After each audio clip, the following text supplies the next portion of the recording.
rises to his feet. Vaccaro slammed it home. Garland left wing, free ball. Perfect! Garland one of the lane, locked him only. Pow! And Allen blocked the shot at the rim. Pow! With the left hand and a foul.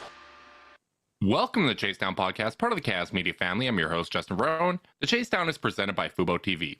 Watch over 100 channels of live sports and TV for half the cost of cable. There's no contract and no commitment. Try for free at FuboTV.com.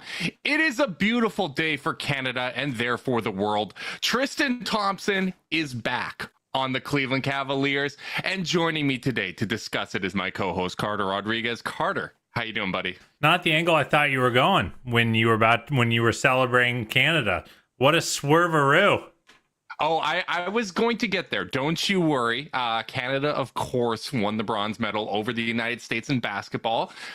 Big win in the World Cup, arguably the largest win in Canadian basketball history. That's right up there, man. But Tristan Thompson being back on the Cleveland Cavaliers has to take precedent, even over that. Because at the end of the day, as much as I love my country and I love Canadian basketball, Tristan was a big part of that at the start. I think, when I watched some of the coverage talking about every kind of version of the Canadian national team, Tristan was one of those first guys that first started being with the program. That was NBA caliber, that kept showing up summer after summer. And to have, Canada win on Sunday, which I had to watch on delay because there's no way I was getting up that early, especially after a Banjo Bowl win. To watch that in the morning and then to have Tristan back with the Cleveland Cavaliers, it's surreal, and I could not be more excited. Yeah. Sorry, you caught me in the middle of a drink there. Sorry. It's all good, buddy. Yeah, I mean, it's just really, really exciting. It's exactly what the kind of veteran signing that, you thought they might make with that final roster spot. He was out of the league last year. It's got to be noted. Oh, nice to see the jersey, buddy. Out of the league for most of last year, but then ends up signing with the Lakers right during the stretch run. I thought gave them some good minutes against Denver when he was called on, which was like, everyone was like, really? The fact that they kind of had to go to him was probably not the best indicator, but I don't think he's a rotation guy for this team. But like, I do think he's got a little more juice in the tank than some of these, end of bench bigs the Cavs have had the last couple years. And it's just nice to have him back, like it stunk with the departure of Kevin, like losing that last connection to the title team. So like getting that back, I mean, how could you complain? Yeah, it's great to have him back. I think it's worth noting he's 3 years younger than Robin Lopez. Like you said, he gave them some decent minutes against Denver.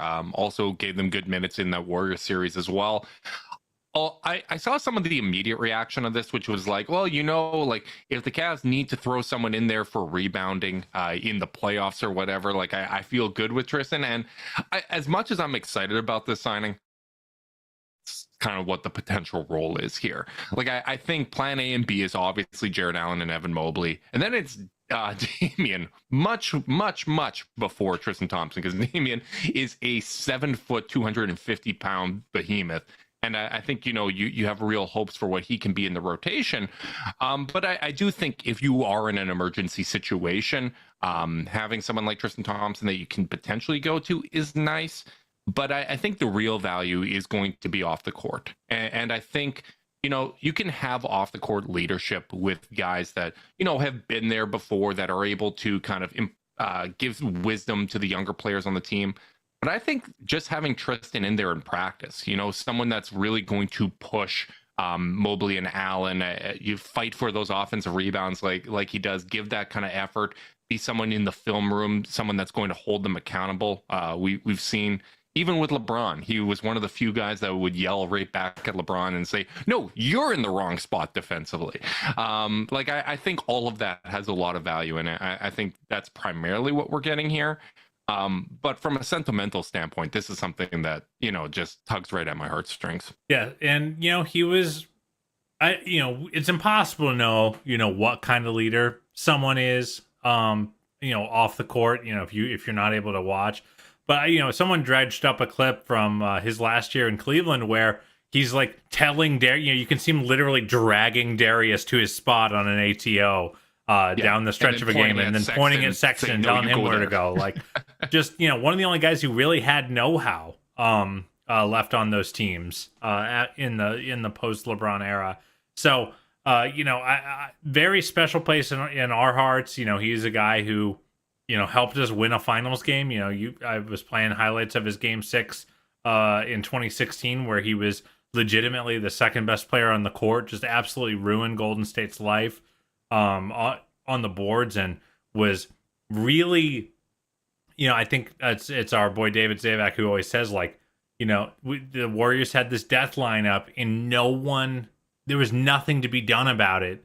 And then Tristan Thompson came, and he was really successfully switching onto Steph, switching on to Clay, gumming up actions, punishing them for playing small, punishing them for playing Draymond at the 5. And I watched all those Game 6 highlights yesterday when the signing was first reported, and just so many times where he was just carving out position, carving out advantages, sealing off those Golden State help defenders, so LeBron or Kyrie could have a clean look at the rim. Just a true talent. I think I will always have a soft spot for him because we had to defend him so vociferously after that contract the following summer, when a bunch of maroons who didn't understand how the cap worked were losing their minds. And here we are again in another summer like that, where nobody is used to these contract numbers, and everybody's overreacting to everything. Yep. So I'm very, very fond of the guy. I think once he started getting hurt, it was a little bit hard. It was hard for him to overcome like that 10-15% loss of athleticism as he got older. But again, as you mentioned, he's still a young guy. I still think he has utility in the right matchup. And I think off the court, he certainly is going to be on those guys about their box outs. And I hope he's on the whole freaking team about the way they're rebounding, because I thought this was a poor gang rebounding team, and they just added, the best rebounder in the history of the franchise, right up there. At least on the offensive end, he was. And obviously the statistics don't bear that out for like raw volume, but I mean, he's certainly up there. I was going to say, it's kind of funny that on the last podcast, I was talking about how Tristan was, in 2015, a 75th percentile defensive rebounder, and then his defensive rebounding got up to basically kind of where Evan Mobley's was last year, like not even where Jared Allen's is. So that's why it's kind of funny when you hear, okay, well, like he'll go in there and clean up on the boards kind of thing.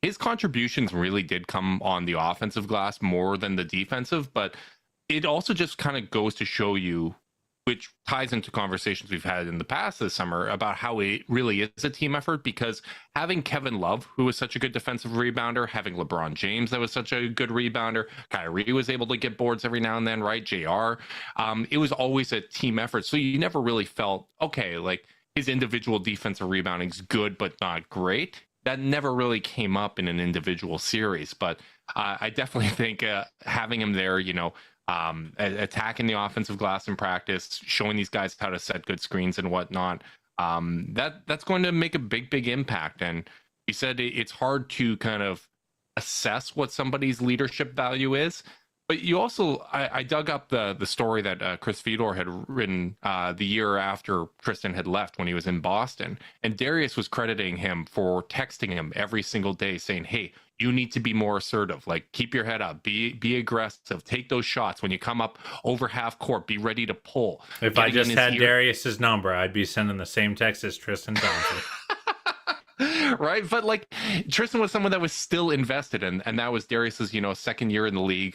Tristan had left at that point, but was still there to kind of provide that kind of mentorship. So that to me is exciting. I do want to ask, like, there is opportunity cost. Like, they do have one remaining roster spot. However, it's pretty unlikely they're going to fill it, given how close they are to the tax. And I probably wouldn't fill it if I were them. Just based on what the benefits of being a non-taxpayer kind of yield. So, like, is there a degree of opportunity cost of, like, because you did mention, like, their backup center is Evan Mobley, and their third string center is Damian Jones. So, like, Yeah. They're adding a fourth or a fifth big here. Yes, there's sentimental value. Yes, there's off the court stuff, but like, would you have rather seen them go in the direction of adding someone who maybe had a little more upside, or maybe who had a little bit more rotational utility? Yeah, like when we were talking about what we wanted to see with this last roster spot, because even though there is one more open, this is functionally the last roster spot. If you look at the reporting around the team, what I really wanted was a 4, right? Like more of a 4-5, someone that can go out there and play alongside Mobley and Allen. And Tristan is certainly not that. So there is an opportunity cost in that sense. When you talk about upside signings, that I don't really feel, because they have 3 two-way contracts, right? And I think it's important to remember that those guys can go out there and play if need be, right? Like Diakite played quite a few games on a 2-way contract last year. And if anybody is going to get kind of developmental opportunities, or, hey, we have a couple injuries and there's a good chance for you to get some reps here, I would like that to go to either Isaiah Mobley, Amani Bates, or Craig Porter Jr. Like, to me, those 3 are far more interesting than anything that's left on the free agent market. Like, you look at Campaign at this point, looking what he did with Phoenix last year, third string point guard is probably where we're at. And if we're talking third string point guard minutes, I would like, Craig Porter Jr. to get that call up. I'd like to see what he can do in those opportunities. But, ideally, if there was a power forward that I felt good about that could play alongside Mobley and Allen, like maybe a Markieff Morris or a TJ Warren, something like that, there definitely would have been an appeal for that. When you talk about developmental type players, I'd rather stick with what we have in-house, because there's only so many developmental reps to go around, and there's so many young, interesting players already on this team.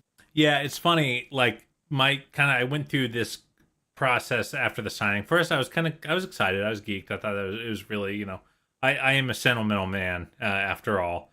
However, then I did think to the opportunity cost, and maybe a guy like a TJ Warren, who like you might take a reclamation shot on to see if he's got anything left at a position of need. They don't have a ton of big wing shot creation, so you kind of think, oh, maybe try that. But then I kind of go back to like, man, this is their 13th or 14th man. They're just not going to have room. So like, it's either a guy like, if they signed a TJ Warren and Warren wanted minutes, then you're just kind of shooting yourself in the foot from a locker room perspective. And then it probably comes at the expense of minutes for guys like Isaac Okoro.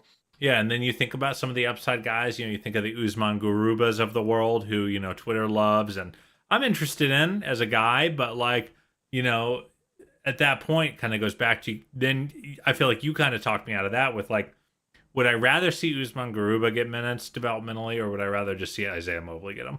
Like, I just rather see the guy who's already in the house. That I think there's some potential for. So I think ultimately going veteran is not a bad choice, and really, like, no matter what they picked, it was going to be their 4th or 5th wing, their 4th or 5th point guard, their 4th or 5th center. It just, so they kind of just chose to load up on bigs. And by the way, that's a good idea. Bigs get hurt more. Like bigs are carrying around a lot of mass. They need time off. They need to play less minutes in a game. And, like, I'll bet we're going to have a game or two where Tristan, gets called into duty. And, the one nice thing about Tristan Thompson, you're always going to freaking notice him. Like, you're definitely going to notice he's him. not just going to blend in. He's going to, he's going to do what he does. He's going to do it loud, and it's either going to go well or it's not. And, like, I think, like, kind of a marginally high variance 4th center feels pretty good to me, and I think like he's a guy who's going to eat some fouls for you, give you something different to look at. JB really likes to have those guys that you can go, hey, this one particular part of the game is not working for us. Let me bring in a specialist. So I think it is a perfectly defensible signing. The fact that he also won us a title does not hurt in terms of my appeal there. Yeah, and if you're talking reclamation projects, right? Like, how many of them are more interesting than just giving Dean Wade minutes if he's healthy? Yep. Which it does sound like he's getting more healthy. If you're talking developmental opportunities, how many are more interesting than Isaiah Mobley? Like, that's the thing to always keep in mind. One, that the starting roster at training camp isn't what you're going into the playoffs with. If you need to make an adjustment midseason, you can, and you can promote Isaiah Mobley, right? Like, I think he's more of a 4 or 5 than a center. So I'd really be interested in seeing him get reps. Maybe things change depending on the situation with Ricky Rubio, right? That could have an impact on the Cavs financials and the roster spots. So this is all fluid, but I do like bringing interest in. As much as we said the passing of the torch from a leadership standpoint has to go to the young core, and I still firmly believe that's the case, I do think, having a veteran presence that can give advice, someone that you can lean on, that helps you develop as a leader as well, right? Like, Darius and Donovan are going to be probably two of the loudest voices in the locker room. They're going to be the guys running the offense, but having a veteran with championship experience, someone that you can bounce ideas off of, someone that you can help point things out in the film room, that is an asset to these guys, right? And even someone that's just going to call out if they're being too quiet. If Jared Allen's not talking on defense, you can guarantee yourself that Tristan Thompson's going to be talking there. But he's going to be he's much like he was for the Lakers last year, going to be a great bench reaction guy. Oh, I can't wait for them. We need to get some gifts out of that. We need to get some gifts out of that, and I'm going to use them all. Carter, we got to move on to the next thing I'm excited about. That's Canada-related. Canada. You know what? In a roundabout way, beating Jalen Brunson in the bronze medal game felt good for me. It was cathartic, even though RJ Barrett played barely any role in that win. It was a lot of fun seeing Canada win against the U.S. Obviously, we won't dive into that game, but I just want to get your thoughts on how much you enjoyed FIBA overall, because I did see you live tweeting a lot of the games, and you seem to enjoy it, but I want to get your thoughts here. It's my dorkiest thing. It's like when you tell your buddies that you're excited for a Cavaliers game, like in Columbus, not a big Cavs town, it's obviously Buckeye fever. People are like, oh, they're happy for you. But when you're like, when you're hitting up your coworkers and be like, I'm going to be a little late to the meeting, Brazil, Canada is coming down to the stretch, you get some eye rolls. But yeah, I'd love it. It's I love FIBA basketball. I love how the style kind of flattens things out a little bit, and continuity and skill are rewarded. As I've said a billion times, I am predisposed to basketball geniuses, and there's just a lot of really smart basketball players who are not athletic enough to be in the NBA. And you get to see a lot of those guys play this kind of basketball. And their skill sets are so rewarded. I really loved watching, that Brazil-Canada game, which we talked about last week, which was just like, just a lot of guys who have played together for a while, playing for national pride, uglying up the game, really confounding, this Canadian team full of NBA players. And, it's funny that Canada-US game kind of just felt like everyone was like, finally, we just get to play like normal basketball again. I know what you do, Dylan Brooks. Yeah. Just get buckets. Yeah. And so, like, to that end, like, I just feel like, stylistically, it's a blast. I love how freaking competitive it is. There are individual American players I certainly have dogged. Hi, JJJ. You got to get a rebound, buddy. And certain guys just clearly weren't fits for the international game. But, like, it's funny, like, I don't think that this American team was particularly untalented. They had plenty of all NBA caliber players on the roster. They had specialists, they had shooters, they had defenders, they had, positional size. I just think the world has just gotten so darn good at basketball that the continuity and style change means that you can't talent your way to wins, even if that talent makes some sense. This isn't like 2004 where Stephon Marbury and Allen Iverson are your starting backcourt. Like, there was shooting, there was toughness, there was good playmakers on the floor that were good at passing out of a pick and roll. It's just like you just got to be really, really good. You can't give up. You got to bring players who can play this kind of game, you know? Mm-hmm. And that's where, like, I think that's where they kind of, I don't know about went wrong, because, like, the problem is American bigs, there's just a real dearth of them. Yeah. And, you know, like, I honestly probably would have played Walker Kessler a little more than they did, even though he's very young, just because, like, man, you just look at Jaren Jackson and he can't stay on the floor and he can't secure rebounds and in possessions. And it's just really hard to win that way, especially since no one was really guarding his jump shot. And even just alongside Jaren, right? Like someone that lets him play his more natural position of power forward, that roaming defensive role that he's so good at. Maybe that helps kind of mitigate his foul trouble when he's the last line of defense, because he just can't help but foul. And it also was kind of unfortunate for him too, because it did seem like throughout the whole tournament, it was pretty clear that Halliburton was the better of the 2 point guards, but Brunson kind of got the nod because of veteran leadership. And I feel like Jaren gets his game off better offensively alongside a guard like Halliburton, you know, that's able to kind of run the pick and roll a little more. Whereas Jalen Brunson, like, he's a floor general. He's kind of more in that Fred VanVleet. Yeah, he's a bucket getter. Yeah, he's a bucket getter. And, you know, when he's feeding a big man, it's dumping the ball to Randall and he's going to go ISO and get a bucket, right? And that's not Jaren Jackson Jr.'s game. So it definitely was interesting. I really like the level of physicality that's allowed in FIBA. Like, it's awesome. You can still have guys that get to the foul line, right? That draw fouls, that draw genuine contact, because they know how to manipulate defenders. And someone like Shea is still going to get to the line. Luka gets to the line, but it eliminates a lot of the, oh, you happen to bump me and I'm a little bit smaller than you, and therefore I'm going to the free throw line, which may have contributed to why Jalen Brunson struggled there. It is interesting to see guys get picked on a little bit defensively. Brunson, Reeves, Halliburton, all were targeted a lot on the defensive end of the court. But you're right, like, dude. By the way, on that point, real quick, like watching a guy like Franz Wagner just look so comfy in the FIBA style really shows you like the value of being a physical driver. And I thought Brunson looked pretty good on the offensive end because that is the kind of driver he is. But yeah, being fast is secondary in the FIBA game to being strong. Yeah. And being skilled. Like, this is a great example when I watch these games, and these refs had issues. Let's be honest. So they're always bad. They're always bad. They're always bad. It's always thin-skinned.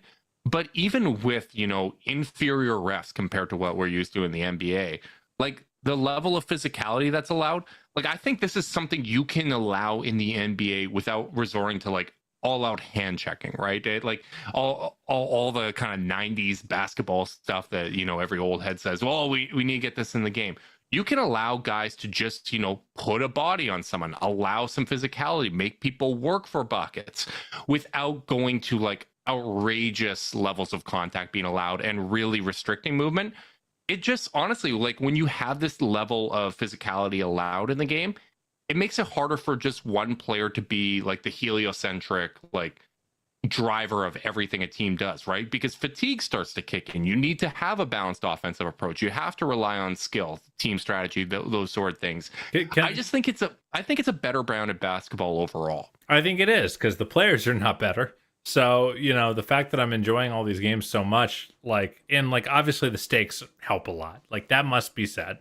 Like, yeah, you know, single elimination, especially. Yeah. And I love round robin. Like, I really love that format. I'm glad that the in-season tournament's going to have round robin. I think it's like the most fair way to get through the early parts of a tournament, and kind of at least seed with some fairness. So, definitely enjoy that. I've long wondered this. I think the ball just messes with Americans. It's clearly it's a different kind of basketball, and even when we send shooting specialists over, they don't seem to be quite as dominant as shooters as some of these random European dudes who just never ever miss. Like I would love to see our open 3 percentage splits compared to some of these European countries. because it is stark. Didn't bother Dylan Brooks. That shows he's a pure shooter. I'll tell you what, it shows you that Dylan Brooks isn't so comfortable with the NBA ball.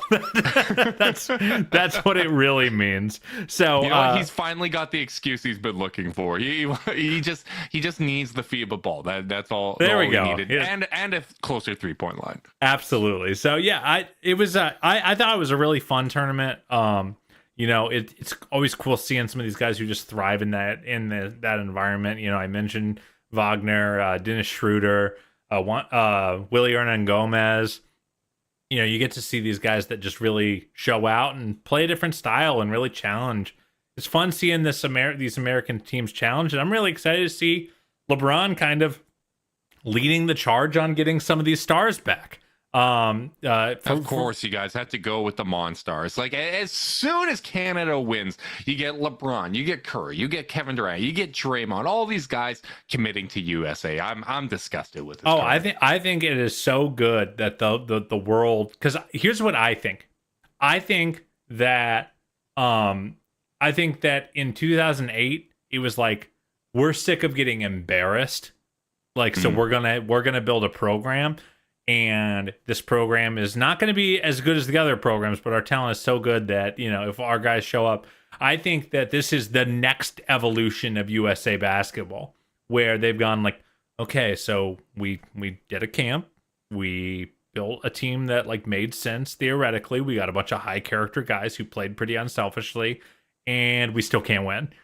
And I like the idea of the world kind of forcing, it kind of feels like the invert of what happened in 1992, where the Dream Team came and kind of set the tone and made the rest of the world raise their game to come meet the US. Now it's kind of the inverse, where the world is continuing to push the US further and further and further. And like, it's just fun. Like I've said it a couple World Cups ago, I was rooting for other teams against the US because it was just so unfair. Like, the talent level that this team was running out there, 2008, 2012 Olympics was so outlandishly good that you're like, man, I just kind of feel like it's kind of boring to root for the US. Like, I watched that game, like on the edge of my seat, like against Germany, trying to figure out how they would be able to, come back and win. So I love competition. I feel like the world has thrown the gauntlet back down, and it's up to the US to kind of to pick it up and answer in kind. Yeah, and really this is part of the legacy, right? This is part of, you have to credit USA Basketball, you have to credit David Stern for really putting this emphasis on expanding the game globally, right? Like, we see it, we've alluded to it before, but like, we see it even with our downloads, right? The wide range of countries and people that listen to, frankly, like a niche podcast. Like, we are niche as hell. We talk about the Cavs and we get really nitty gritty about it. Like, people just genuinely love this game, and to see the rest of the world develop a lot of talent, for it to mean so much to all these countries, and for the stars to come out for the US, it's going to make next year's Olympics very exciting. I can't wait for it. And I'm interested to see if any Cavs players end up on that team as well. Yeah, do you think anyone makes it? Because I'm skeptical. Yeah, so I saw that tweet which mentioned like the ideal Team USA roster, which still had it had Josh Hart and Chet Holmgren on it, which really made me laugh. I would say that would not be ideal players for Team USA. If you're having Chet, or if you're having another one of those young big men, I think Evan Mobley should definitely get a nod there. I'm interested because I've seen people mention guys like Zach LaVine. I can't see why you wouldn't want to have Donovan Mitchell over Zach LaVine, especially if you're bringing in point forwards like LeBron. If you have someone like Draymond, having like that Jamal Murray type combo guard, which is what Donovan Mitchell is, that makes a lot of sense. I still think Jared Allen. We know from reporting that Jared had turned down the opportunity to play for USA with this World Cup. A lot of players did. I think it's worth noting Grant Hill mentioned that whether or not you play this summer isn't going to impact whether or not you're going to get considered next year for the Olympics. I think that had a big impact on the turnout and is a deviation from the way Team USA has operated in the past. So, like, I don't think Jaren Jackson Jr. should be a lock. I really He's don't not think on he should my be, team if I get to pick. Yeah, I don't think he should be a lock moving forward because he is, like you said, he's a dramatically worse rebounder than both Evan Mobley and Jared Allen. I think they're both more versatile defensively, especially when it comes to not fouling, because as Brian Windhorst likes to say, you're only allowed 4 fouls in FIBA. Fifth gets you out. But like I think all of those factors have to be taken into consideration. But here's my real answer, Carter. Like, as much as I'd love to make arguments over, Darius Garland over Jalen Brunson, things like that, and point to, hey, he was better in the regular season. I know Knicks won the playoff series, blah, blah, blah. But I'm still going to stick by my guys. The real answer might be it depends on how much growth we see from this team in the regular season, right? Like we talk about whether or not this team's going to reach its potential as an NBA team. If it does, and they really show out and they have a great season, one or more of these Cavaliers are going to get consideration for Team USA, just like Jalen Brunson had a great playoff run, raised his profile, and then got on this USA team for the World Cup. So I think it's really going to come down to how they show out and also just what veterans are willing to play. Yeah, absolutely. I'll just quickly run through my 12 that I would call. I think Steph is obviously starting point guard. I think Devin Booker is kind of the perfect shooting guard because he can just absolutely light it up from 3 and go ISO only when he needs to. KD obviously is going to be your small forward. LeBron's your power forward. If they convince AD to come, I don't see a better American big. I agree with that. Yeah. I think he's the best player. I think he is strong enough to kind of bang with these European bigs, and has enough range to help on offense, and he's a great roll man. He's just a great roll man when he decides to play that way. And then off the healthy Anthony Davis is a top 5 player in the NBA, or he's up there. I think if you're a skeptic, which I'm sometimes a skeptic, I mean his run through the postseason really showed off how amazing he is. I love Jrue Holiday on this team. I think you want to have a point of attack, just bulldog for whatever your Euro guard is making your life miserable. Something I really hated about this FIBA World Cup team is how many soft switches they gave up. You don't give those up with Jrue Holiday. I would put Donnie on the team along with Ant Edwards at the shooting guard spot. I would invite Mikal Bridges back. I thought he played really, really well, and is a good glue guy for this team and shot the ball pretty well. And he plays alongside stars really well, which I think is important. Yep. Jason Tatum, I think obviously if he'll come off the bench, which it's getting tough, man. Jason Tatum off the bench is rough stuff. Then Bam Adebayo would be my backup 5, but it sure seems like it's going to be Draymond Green. And then I think one thing you got to remember with international ball is you only get 12. Like the NBA, it's like you got like 16 at this point to build a roster. So it's like I just don't think when you look at Darius and Evan as kind of the next 2 that really make a lot of sense from a talent perspective, like Darius doesn't really do the things I think that this team needs their backup guard to do. There's so much playmaking on the floor elsewhere. And then Evan, if he gets stronger, if the Cavs become a top 10 defensive rebounding team this year, and he answers a lot of the questions, then maybe, but he's still so young compared to all those dudes. I just don't, if he's definitively better than Bam and Draymond, maybe, but I just don't think they're bringing 3 bigs. So if he's definitively better than Bam, we might have a chance to make an NBA Finals. Correct. And I just don't think he's going to be there. Yeah, that's a big ask, and I completely agree. I get where you're coming from, and it's funny that. To me, that just displays just how good USA basketball is still. Even though the rest of the world has caught up, we talked about it before. You look at rankings across all of the people that are doing summer content for rankings. The Cavs have 4 top 10 players at their position in their starting lineup.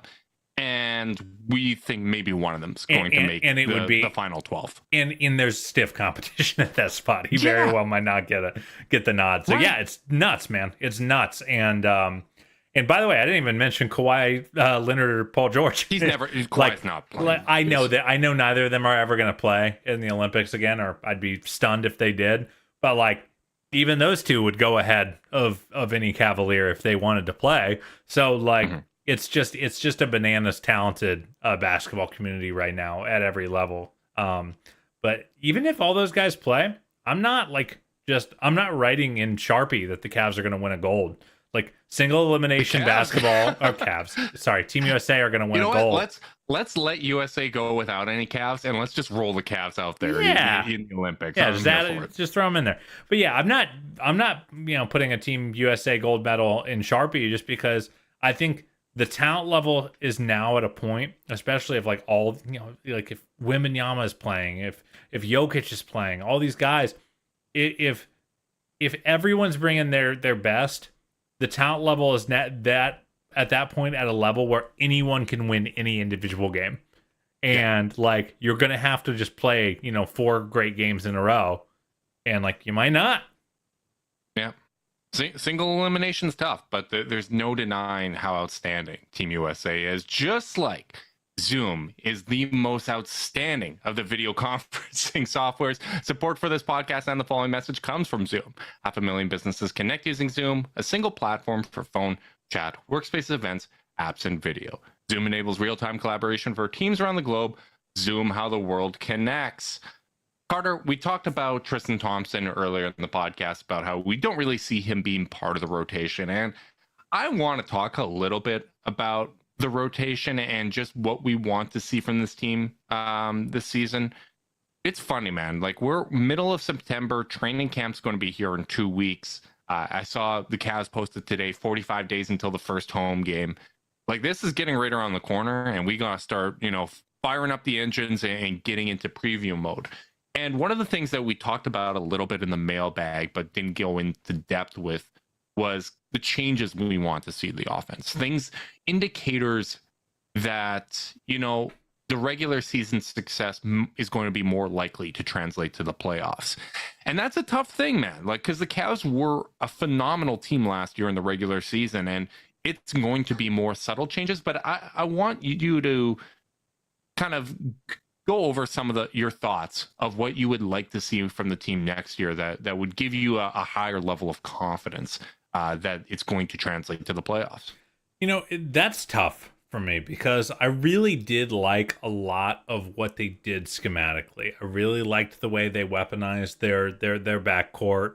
I think that I liked all the split cut action, kind of using Mobley as a hub, and what I'm interested to see is how much running back what they did schematically meaningfully changes, like the different looks they get with different personnel. Because, something that I've kind of that's been rattling around my brain is, a lot of times, Justin, you've talked about how, the Cav, you'll look at Max Strus's, openness percentile, and he's the 4th percentile in openness. And you look at the Cavs and the threes they took, and they were like the 97th% openness. And I'm wondering how much of that is a byproduct of the Cavs were running good offense versus the Cavs had players who did not warrant guarding, because that, like, what I'm very interested to get a sense of is, like, the Cavs shot quality metrics are quite good, like when they take threes, they're typically really good looks. And like, what I'm curious about is if the Cavs shot quality metrics stay as good, if they continue to generate shots at, with the expected outcome that they did last season, but with guys who can shoot, like their offense is bananas. They were a top 10 offense last year. Like their offense would be bananas. And what I'm really interested to see is like, just by adding guys who shoot when they're not wide open, or guys who shoot like Strus who are flying off picks, like how much is that going to meaningfully change the way we feel about how their offense looks? Like will they take tougher shots, but that opens up different, easier ones for different players?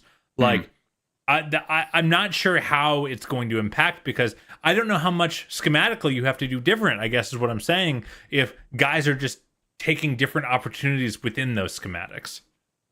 Yeah, that's a really good point. And especially when you talk about 3-point quality, I definitely think, the way that defenses treated guys like Jetty Osman, Isaac Okoro, like they left them very wide open. And even though Jetty can get hot, and honestly, I think like in retrospect, I think Cavs fans have been too harsh on Jetty. Like I think you have to have an understanding of what, a bench role player is at least an average one is in the NBA. And I think Jetty is someone that can contribute to a good team, but they weren't being guarded that closely in comparison. But if you want to talk about, was it scheme or was it basically disrespect from the defense? I think when you look at it by zone, I think that there's a lot of indications that this was a healthy offense. And this was an offense that benefited also from very high playmaking and high shot creation quality, right? And that was one of the things that we kind of got laughed at a little bit in the offseason when we were talking about like the backup point guard position. We were saying, there's a lot of good playmakers here that can make up basically the presence of a backup point guard. You have Karis LeVert, that is such a good playmaker. You have Evan Mobley, who's a good passer for a big. You have Jared Allen.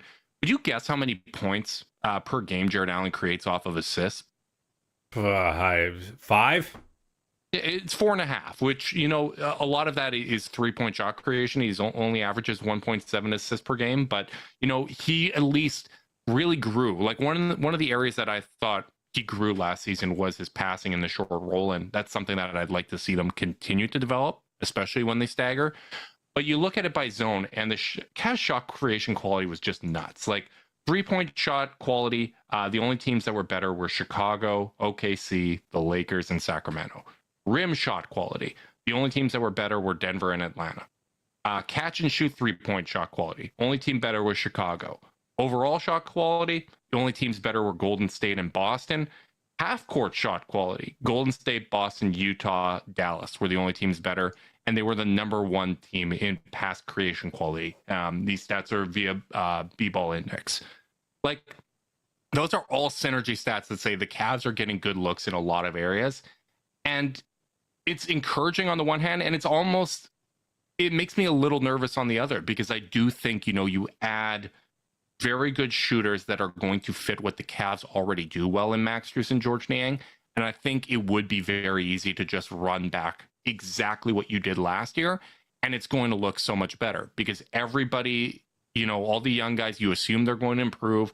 Things are going to be easier for them because of the spacing. And, maybe that is enough to move the needle in a series against the Knicks. But when you talk about like the optimized version of this team 3 years from now, let's say, like the very best version of it, I think if you don't start really working on some developmental reps and differentiating what you're doing offensively with some of these guys, you're not going to get there in 3 years. Like, you need to start seeing those steps in the right direction year one. And I guess the interesting question becomes, well, what specifically are those steps? How, as a podcast, how are we best able to analyze that? Yeah, well, I did want to kind of talk real quick about, you kind of referenced like kind of some of those shot quality metrics and kind of those positions on the court. And one thing that I really wanted to add to that was it does match, in my opinion, a team that kind of let perfect on offense be the enemy of good. Like they're like, if we're not wide open, if we didn't generate an awesome look, we ain't shooting. Yeah. And like, I think in the regular season, you can work for that, and you can work for that, and you can work for that. And, you look at their moribund pace in the half court, and you can say, okay, that tracks. And then you kind of realize that, perfect as the enemy of good in the postseason is what killed you and why you had this horrific offense. So like, I do think that for me, I'm actually kind of geeked if their metrics start looking a little worse on shot quality, because that means they were a team that relied more on their talent level that I believe they have to kind of, like, great teams have to take bad shots, like, yep. or take and make shots that are a little higher degree of difficulty. So yeah, if Darius takes 3 more pull up 27 footers a game next year, guess what metric is going to look a little worse? If Max Strus is taking some crazy, full sprint baseline to baseline corner threes coming off of flare screens, yeah, it's gonna look worse. But I think the Cavs offense will probably be healthier for it. But again, those aren't schematic changes. Those are just players playing differently. And like that's much like our guest Seth Partner said, it's not always about the X's and O's, it's about the Jimmies and Joes. And like that's kind of where I'm at with this offense. Like again, I just don't think they ran bad stuff or stuff that like I didn't see a part of their offense that where I was like, okay, schematically, I would like more Evan Mobley high post hub stuff. Like, yeah, it was there. Like, I thought he did fine in those touches. I don't need to completely break from like letting Darius and Donnie run the offense to like wildly feature more Evan Mobley at the high post. I just want to see them do what they did, but better. And then when you run it with personnel that actually makes sense, then you can add some tweaks and some counters from there. Yeah, and with the personnel changing, it is going to open up options, right? Like I think that might be one of the things we look at more because when it's Lamar Stevens coming in off the bench, it's not like this is opening up like a new route tree of options. Oh, I like right? that. That's a good way to frame it. Like it's a different team makeup, and I'm going to be really interested. Like especially we talk about Isaac Okoro coming in off the bench when he's with the starting lineup. As much as I don't love Isaac like being stuck in the corner, there's not a lot of options when it's Jared Allen, Evan Mobley, Garland, and Mitchell there, right? Like someone needs to be that corner shooter. Whereas now if he's coming in off the bench, okay, maybe you're running a strong side action with Darius, Strus, and Mobley. You have George Niang in the corner as a shooter, and then Okoro's doing a 45 cut off ball, right? To draw the defender that's in the paint, get his attention, maybe force a switch or a miscommunication that's going to make those split cuts that were already so effective, that's going to make it even better, right? Like you're giving another option there. Like I'm interested to see that kind of stuff, and I really would like to see, continuing to develop Mobley as a playmaker. I'd like to see Allen, continue to be used in those ways. Like when you have, like I think one of the things we learned last year is that when you're staggering the guards and bigs, Garland and Mobley, Donnie and Allen are the best versions of that. They just have the best chemistry with one another. Obviously, Allen's not going to be doing the same kind of high post like playmaking that Evan Mobley's going to be doing, but you can run some stuff through him. You can have him make some reads there. I think his reads get easier when Niang is out there and Strus are out there. Right. He's going to have easier reads. There's going to be talent that makes more sense around him. And I think those reps are really important because as much as we focus on Evan Mobley's development in those spots, if Mobley picks up 2 fouls early in a playoff game, you're getting a rough whistle. All of a sudden, who's that outlet? Who's that guy that's going to break the pressure for the guards, right? Like you want to have Jared Allen having those reps in the regular season so that he's ready to step up in those moments in the playoffs. That's the kind of stuff that at least I'm going to be looking for. I'm going to be looking forward to, can Max Strus provide a little bit of playmaking there? Can George Niang provide playmaking? Like basically more guys that are able to either on a possession or two be primary initiators or provide secondary playmaking that makes it easier for Garland and Mitchell to maybe spot up for a possession or two. Yeah, man. It's going to be like, it's just going to be so interesting figuring out, causation versus correlation. That's going to be kind of my theme for the season is like how much of this stuff is just, the spot where, you mentioned that Isaac 45 cut, like where he runs smack dab into a defender's chest versus where, last year where it's like that guy is 3 steps further away. Yep. And I continue to think that guys like Tristan, Tristan, he's in my head. Guys like Isaac, guys like Karras, like are just going to benefit so much from the different personnel, and it's going to really change the way they play And like, we're not going to know if that's a schematic change or not. We're just not. Yeah. You know, like we don't have that level of insight into like what the coaching staff is talking about. Something I was meaning to ask you is, who benefits the most from the additions of Niang and Strus on the existing roster?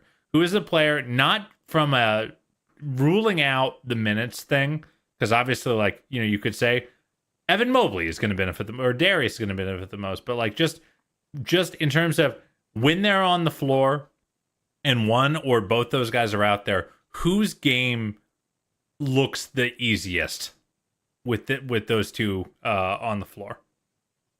Well, looks the easiest is probably different than benefits the most. Well, let's say benefits the most. Let's make it clear.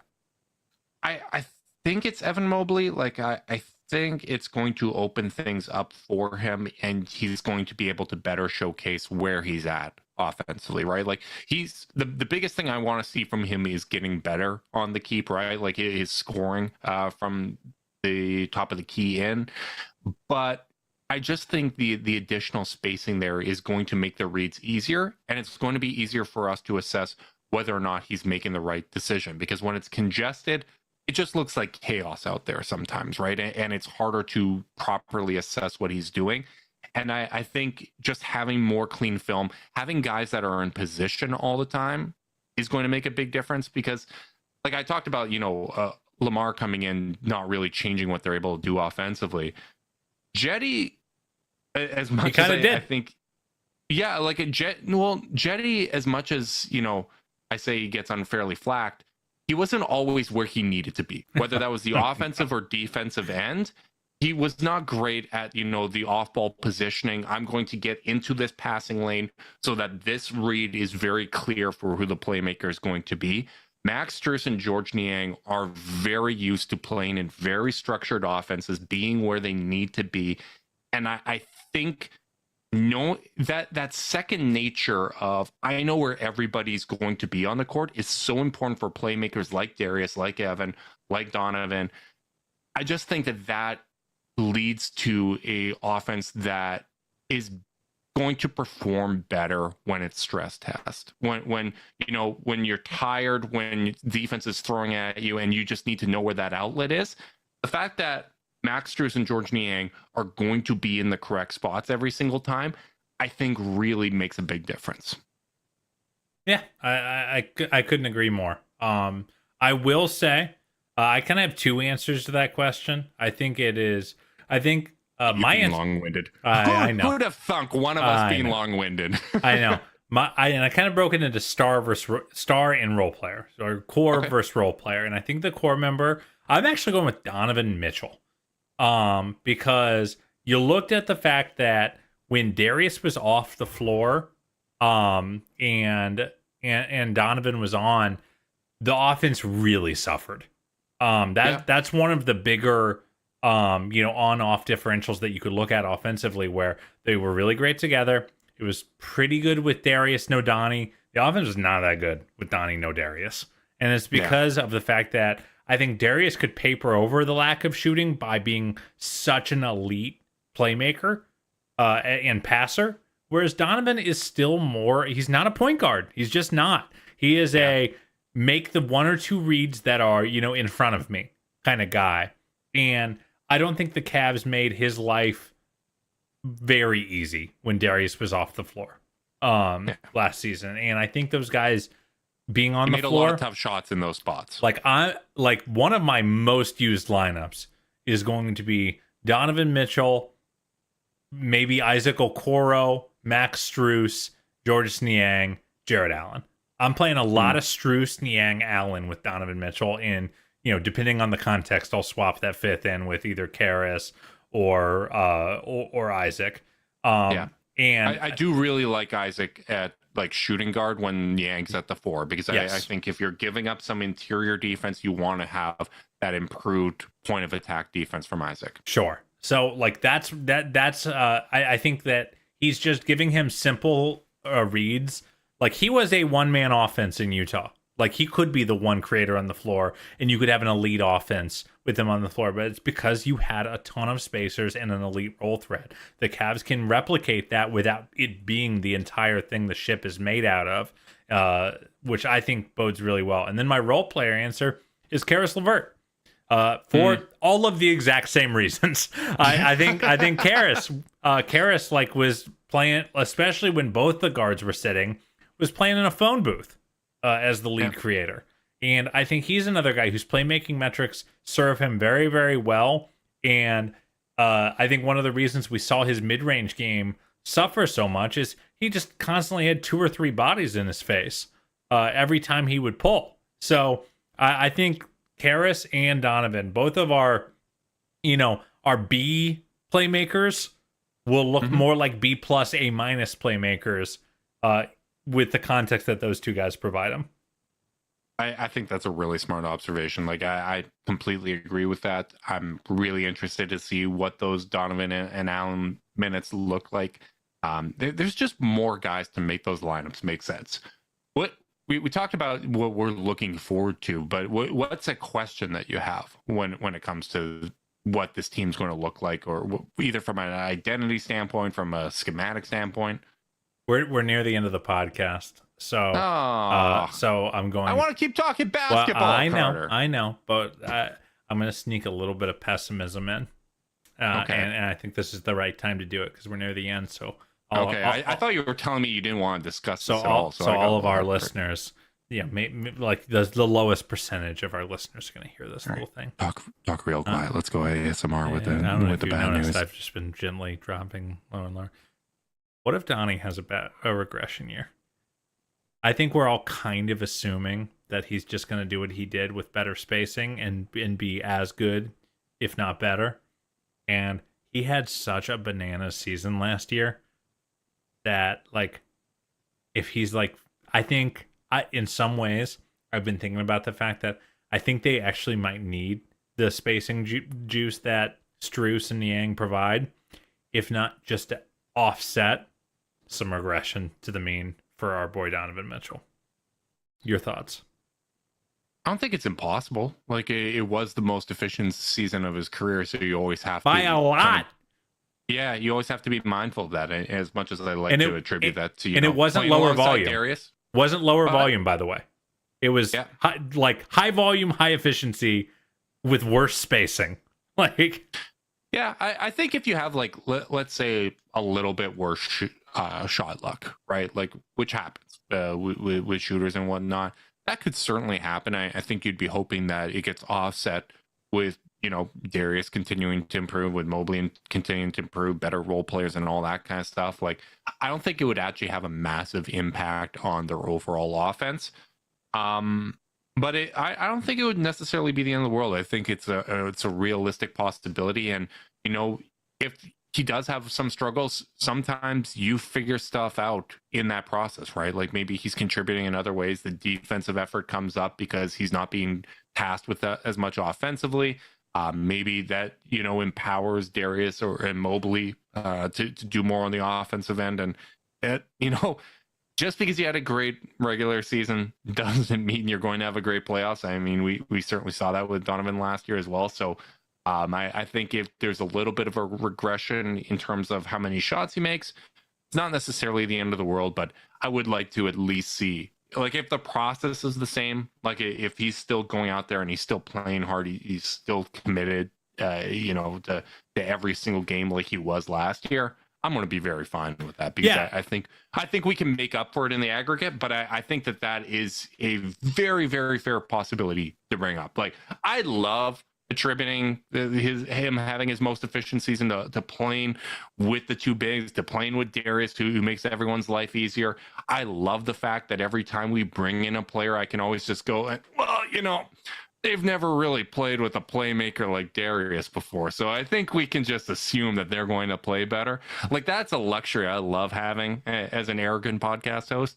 But I do think that's certainly possible. And, maybe there's some regression with Karis when it comes to his 3-point shooting, right? Like, that was the best year of his career maybe he makes up for that with, more career norm finishing at the rim and mid range. That there's different ways that you can make that up, but I think it's a fair thing to point out. Yeah, and I just think I think my hope for Donovan is we saw that, we talked about the way that a guy like Max Strus might lower the Cavs' expected shot quality, metrics.